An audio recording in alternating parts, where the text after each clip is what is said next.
Hello बच्चों। Last class में हमने सेल के कवर के बारे में देखा था। आज अब हम सेल के अंदर के कंपोनेंट्स के बारे में देखने वाले हैं।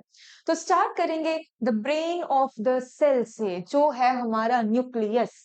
न्यूक्लियस को सेल का सबसे इम्पोर्टेंट एलिमेंट माना जाता है, क्योंकि पूरे सेल का जितना भी एक्टिविटीज है वो सारा किसके कंट्रोल में रहता है, तो न्यूक्लियस के कंट्रोल में ही रहता है। न्यूक्लियस के स्ट्रक्चर की अगर हम बात करें तो देखो, आपको ये मेम्ब्रेन दिख रही है। कितनी मेम्ब्रेन दिख रही है? दो। तो nucleus is a double membrane bound organelle. ये हो गई है देखो हमारी आउटर मेम्ब्रेन, ये हो गई हमारी इनर मेम्ब्रेन। देखो ये मेम्ब्रेन क्या आपको कंटिन्यूअस दिख रही है या ये बीच बीच में आपको पोर्स दिख रहे हैं? तो बीच बीच में पोर्स दिख रहे हैं ना, उन्हीं पोर्स को हमने क्या बोला हुआ है, तो उन्हीं पोर्स को हम बुलाते हैं न्यूक्लियोपोर्स। तो हमारी जो मेम्ब्रेन होती है वो दो है यहाँ पे न्यूक्लियस के केस में, एंड बीच बीच में आपको क्या देखने को मिल जाते हैं, तो न्यूक्लियोपोर्स देखने को मिल जाते हैं। अंदर की अगर हम बात करेंगे तो एक फ्लूइड, एक मैट्रिक्स होती है जिसको हम कहते हैं न्यूक्लियोप्लाज्म। एंड इसी न्यूक्लियोप्लाज्म में आपको यहाँ पे एक थ्रेड जैसा स्ट्रक्चर देखने को मिलेगा, जिसको हमने नाम दिया है क्रोमैटिन। इसके अलावा यहाँ पे आपको एक डिस्टिंक्ट दूसरा एक स्ट्रक्चर देखने को मिलेगा, जिसको हमने क्या बोल दिया है, न्यूक्लियोलस बोल दिया है। तो ये है न्यूक्लियस का डायग्राम जो आपको यहाँ पे प्रैक्टिस करना पड़ेगा। ठीक है, अब अगर हम आगे बढ़े तो देखो न्यूक्लियस के पास बच्चों तीन मेन चीजें हैं। एक है न्यूक्लियर एनवेलप, एक हो गया न्यूक्लियोप्लाज्म, एक हो गया न्यूक्लियोलस। न्यूक्लियर एनवेलप बाहर का लेयर कितने मेम्ब्रेन से बना था? दो। तो हमने वही लिखा है, डबल मेम्ब्रेन। ये जो मेम्ब्रेन होती है ये कंटिन्यूअस नहीं है, बीच में पोर्स है, उन्हीं पोर्स को हमने क्या बोल दिया है, न्यूक्लियोपोर्स। न्यूक्लियोपोर्स के थ्रू चीजें न्यूक्लियस के अंदर आती है, चीजें न्यूक्लियस से बाहर जाती है। तो न्यूक्लियोपोर चीजों का क्या अलाउ कर रहा है, अपने थ्रू ट्रांसपोर्टेशन अलाउ कर रहा है। नेक्स्ट अगर हम न्यूक्लियोप्लाज्म की बात करें बच्चों, तो nucleoplasm is simply the matrix of a nucleus. इसी न्यूक्लियोप्लाज्म के अंदर प्रेजेंट होता है हमारा डीएनए। डीएनए बार बार सुना होगा आपने कि DNA is our genetic material. DNA का फुल फॉर्म होता है डीऑक्सी राइबो न्यूक्लिक एसिड। हमारी जितनी भी इंफॉर्मेशन है बच्चों, मेरा स्किन का कलर हो गया, मेरे नोज का शेप हो गया, ईयर का फॉर्म हो गया, मेरे नेल्स, हेयर का टाइप, ये सारी इंफॉर्मेशन किस में स्टोर होती है? डीएनए के अंदर स्टोर होती है। डीएनए टूल है, उसको ये न्यूक्लियस के अंदर फिट करना पड़ेगा। तो इसको फिट करने के लिए हम इस डीएनए को एक थ्रेड लाइक फॉर्म में लेकर आते हैं, एंड उसी थ्रेड लाइक फॉर्म को हम क्या बुलाते हैं, क्रोमैटिन बुलाते हैं। तो डीएनए सेल के अंदर कौन से फॉर्म में प्रेजेंट है, तो एक स्कैटर्ड थ्रेड लाइक फॉर्म में प्रेजेंट है, जिसको हमने क्या बोल दिया है, क्रोमैटिन बोल दिया है। देखो फॉर एग्जाम्पल मानो ये एक सेल है, ये सेल को डिवाइड करके दो सेल बनाना है। तो इसके पास जो डीएनए है, मैं क्या ये डॉटर सेल्स में 50% डीएनए दूं? क्या डॉटर सेल में डिवीजन के बाद मुझे 50-50% डीएनए देना रहेगा या 100% डीएनए देना पड़ेगा? आप समझो, जैसे मेरे पास एक एग्जाम का पेपर है, ठीक है, क्वेश्चन पेपर है, और वो एग्जाम के लिए लिखने वाले मेरे पास दो बच्चे हैं।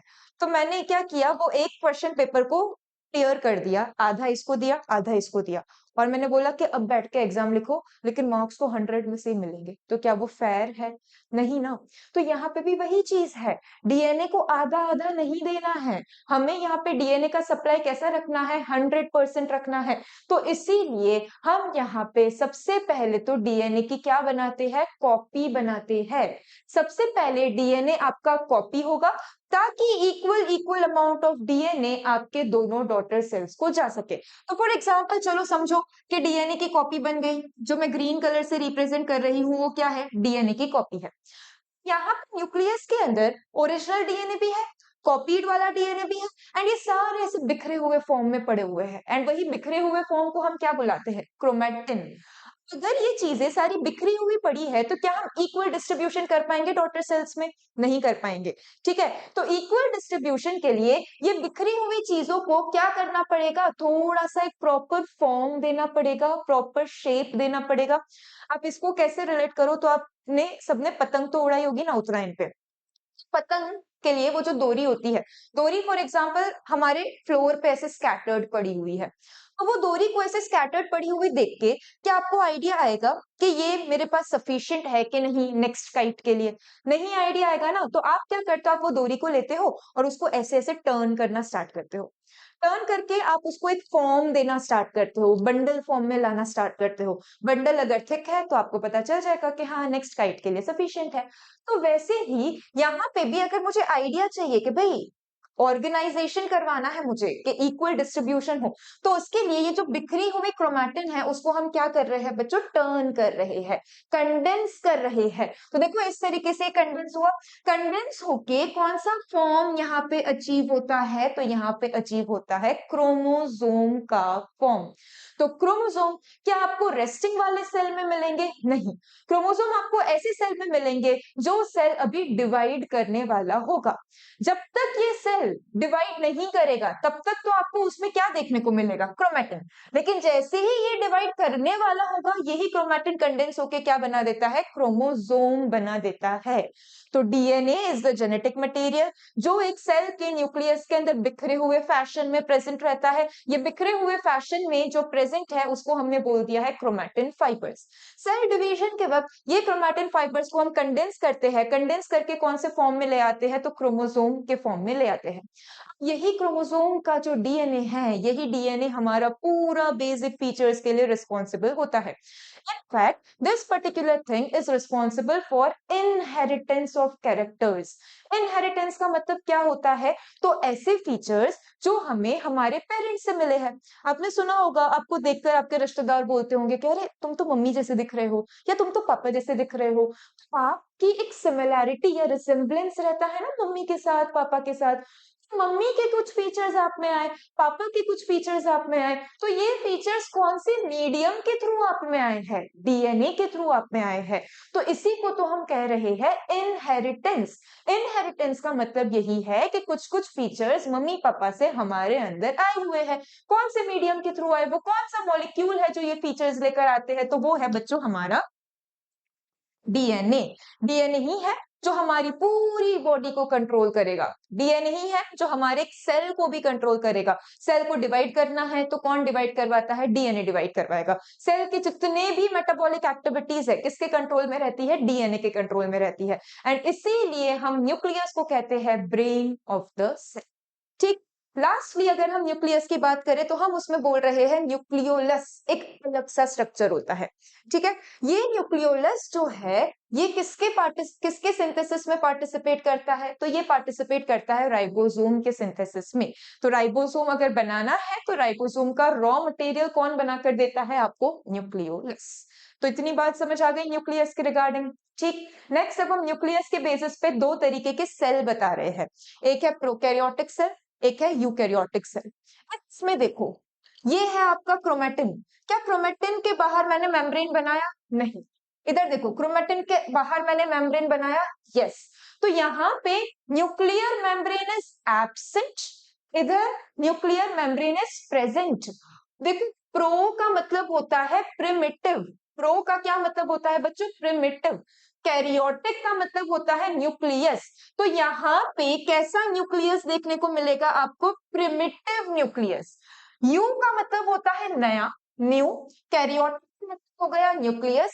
तो यू कैरियोटिक का मतलब क्या है, न्यू, वेल डिफाइंड न्यूक्लियस। तो यहाँ पे well defined nucleus is absent, इधर well defined nucleus is present. इधर प्रिमिटिव न्यूक्लियस है, इधर नया वाला न्यूक्लियस है। यहाँ पे अगर न्यूक्लियर मेम्ब्रेन ही नहीं है तो क्या इसको न्यूक्लियस बोलना सही रहेगा, नहीं। इंस्टेड ऑफ न्यूक्लियस हम इसको क्या बुलाते हैं, हम इसको बुलाते हैं न्यूक्लियोइड। ठीक। नेक्स्ट हम बोल रहे हैं कि जितने भी मेम्ब्रेन बाउंड ऑर्गेनल्स होते हैं वो प्रोकैरियोटिक में एब्सेंट होते हैं, लेकिन यूकैरियोटिक में मेम्ब्रेन बाउंड ऑर्गेनल्स प्रेजेंट होते हैं। प्रीवियस से भी पहले वाला जो लेक्चर था हमारा उसमें मैंने आपको बताया था कि ribosomes are the membrane less organelle. Ribosome के पास मेम्ब्रेन नहीं होती है, तो क्या वो प्रोकैरियोटिक में प्रेजेंट होंगे, तो ऑफ कोर्स प्रेजेंट होंगे। प्रोकैरियोटिक में तो वही एब्सेंट है ना जिनके पास मेम्ब्रेन है। तो membrane bound organelles are absent. Organelles के नाम पे प्रोकैरियोटिक के पास सिर्फ और सिर्फ क्या प्रेजेंट होता है, राइबोसोम प्रेजेंट होता है। प्रोकैरियोटिक के एग्जांपल में है आपके पास बैक्टीरिया, बैक्टीरिया। यूकैरियोटिक के एग्जांपल में अमीबा है, फंगस है, ह्यूमन बीइंग है, प्लांट सेल है। हम सभी कौन सी कैटेगरी में आते हैं? तो यूकैरियोटिक की कैटेगरी में आते हैं। ठीक है, आगे बढ़ेंगे। न्यूक्लियस हमारा फिनिश हुआ, तो अब हम मूव कर रहे हैं बच्चों साइटोप्लाज्म पे। साइटोप्लाज्म में आपको काफी अलग अलग ऑर्गेनेल्स देखने को मिल जाएंगे। ये सभी ऑर्गेनेल्स कुछ ना कुछ फंक्शन हमारे सेल के अंदर परफॉर्म कर रहे हैं, जिसमें से जो पहला ऑर्गेनल हमने उठाया है वो है endoplasmic reticulum.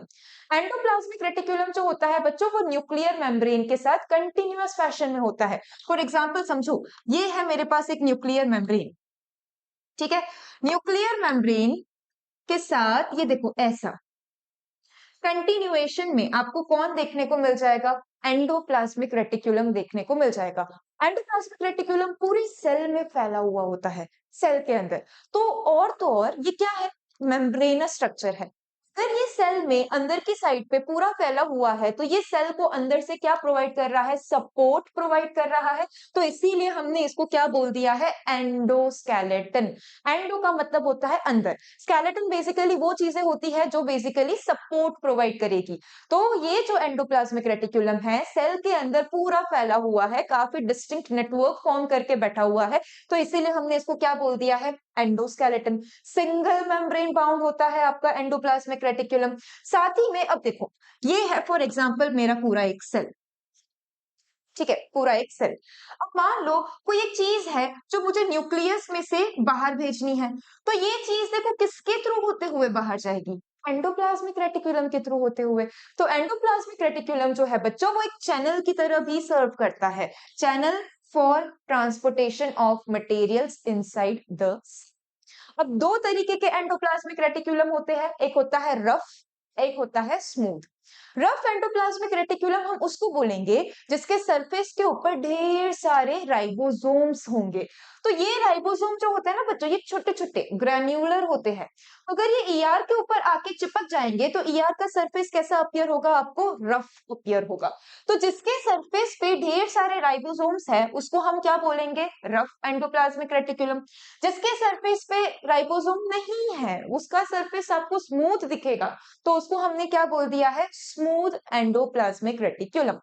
Rough endoplasmic reticulum क्या काम परफॉर्म करता है? तो प्रोटीन बनाने का काम। तो ये क्या बना देगा? प्रोटीन। स्मूथ की बात करूं मैं, तो वो क्या बनाएगा बच्चों? लिपिड बना देगा। हॉर्मोन्स आपको पता है क्या होते हैं? Hormones are the chemical messengers in our body. दो तरीके के हॉर्मोन्स होते हैं, एक होता है प्रोटीन वाला हार्मोन और एक होता है लिपिड वाला हार्मोन। प्रोटीन वाले हार्मोन को हम बोलते हैं पेप्टाइड हार्मोन, लिपिड वाले हार्मोन को हम बोलते हैं स्टेरॉइड हार्मोन। तो जो प्रोटीन बनाता है वही पेप्टाइड हार्मोन बनाएगा। तो देखो, प्रोटीन किसने बनाया? इसने। पेप्टाइड हार्मोन भी कौन बनाएगा? ये। जो लिपिड बना रहा है वही लिपिड हार्मोन बनाएगा। लिपिड हार्मोन को ही हमने क्या बोला है? स्टेरॉइड हार्मोन बोला है। इसके अलावा स्मूथ एंडोप्लाज्मिक रेटिकुलम ढेर सारे लिवर में होते हैं। लिवर में ये क्या काम परफॉर्म करते हैं? तो डिटॉक्सिफिकेशन। टॉक्सिक का मतलब क्या होता है? कुछ भी पॉइजनस चीज। ये पॉइजनस चीज को क्या करना है? रिमूव करना है, या तो तोड़ मोड़ के उसको न्यूट्रलाइज करना है। तो इसी को हम क्या बोलते हैं? डिटॉक्सिफिकेशन। डिटॉक्सिफिकेशन कौन परफॉर्म करता है? आपका एसईआर। स्पेशली कहाँ पे ये आपको देखने को मिलेगा? तो लिवर में देखने को मिल जाएगा। अब ये जो हमारा ईआर है, इसने प्रोटीन बनाया। इसमें से कुछ प्रोटीन हमारे मेम्ब्रेन में जाकर जमा हो जाएंगे। इसने क्या बनाया? लिपिड। इसमें से कुछ लिपिड अगेन हमारे मेम्ब्रेन में जाके जमा हो जाएंगे। तो मेम्ब्रेन का प्रोटीन, मेम्ब्रेन का लिपिड किसने बनाया? ईआर ने बनाया। तो इसीलिए हम बोलते हैं कि ईआर का फंक्शन रहता है मेम्ब्रेन बायोजेनेसिस। मेम्ब्रेन बायो मतलब बायोलॉजिकल सिस्टम, जेनेसिस का मतलब होता है बनाना। तो बायोलॉजिकल सिस्टम में मेम्ब्रेन को किसने बनाया? ईआर ने बनाया। तो इसलिए मेम्ब्रेन बायोजेनेसिस का जो रोल है वो कौन परफॉर्म करता हुआ दिख जाता है? हमें ईआर परफॉर्म करता हुआ दिख जाता है।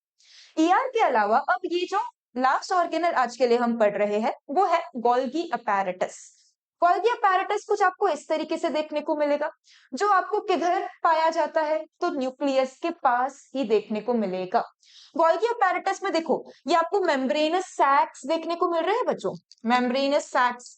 इन्हीं को हम क्या बुलाते हैं? इन्हीं को हम बुलाते हैं सिस्टर्न या तो सिस्टर ने, ठीक है, प्लूरल में सिस्टर ने हम बोलते हैं। तो ये जो मेम्ब्रेनस सैक्स है, जो एक के ऊपर एक स्टैक्ड है, इनको हमने क्या बोल दिया है, सिस्टर ने बोल दिया है। एंड यही मल्टीपल सिस्टर ने से मिलके आपके पास बनता है गोल्गी अपैरेटस। गोल्गी अपैरेटस को for the very first time किसने ऑब्जर्व किया था, तो कैमिलो गोल्गाई ने ऑब्जर्व किया था। For the very first time इन्होंने गोल्गी अपैरेटस को देखा था। गोल्गी अपैरेटस के फंक्शन की अगर हम बात करेंगे तो ये चीजों को पैकेज करता है एंड ट्रांसपोर्ट करता है, ठीक है। बेसिकली फॉर एग्जांपल ईआर है, ईआर ने प्रोटीन बनाया, ये प्रोटीन को सेल से बाहर भेजना है। तो सेल से बाहर भेजने के लिए इसके ऊपर आपको एक पैकेजिंग करनी पड़ेगी ना। तो ये जो पैकेजिंग है ये कौन करता है, गोल्गी। पैकेजिंग करने के बाद इसको सेल से बाहर भेजना है, कौन भेजता है, गोल्गी अपैरेटस। नेक्स्ट अगर हम बात करें तो एक ऑर्गेनल है बच्चों जिसका नाम है लाइसोसोम। ये लाइसोसोम भी कौन बनाता है, गोल्गी अपैरेटस ही बनाता है। तो लाइसोसोम फॉर्मेशन का भी किसके पास आ गया रोल, गोल्गी अपैरेटस के पास। एंड लास्टली हम बोल रहे हैं कि गोल्गी अपैरेटस जो होता है वो हमारी सिंपल शुगर्स को कॉम्प्लेक्स शुगर में चेंज करता है। कॉम्प्लेक्स शुगर्स हमें चाहिए होती है काफी डिफरेंट डिफरेंट मेटाबॉलिक एक्टिविटीज के लिए, एंड ये कन्वर्जन कौन करता है, तो ये कन्वर्जन करेगा हमारा गोल्गी अपैरेटस। आज के लिए हम इतने ही ऑर्गेनल्स डिस्कस करेंगे। नेक्स्ट क्लास में जब हम आएंगे तो रिमेनिंग ऑर्गेनल्स को कंप्लीट करेंगे। Thank you.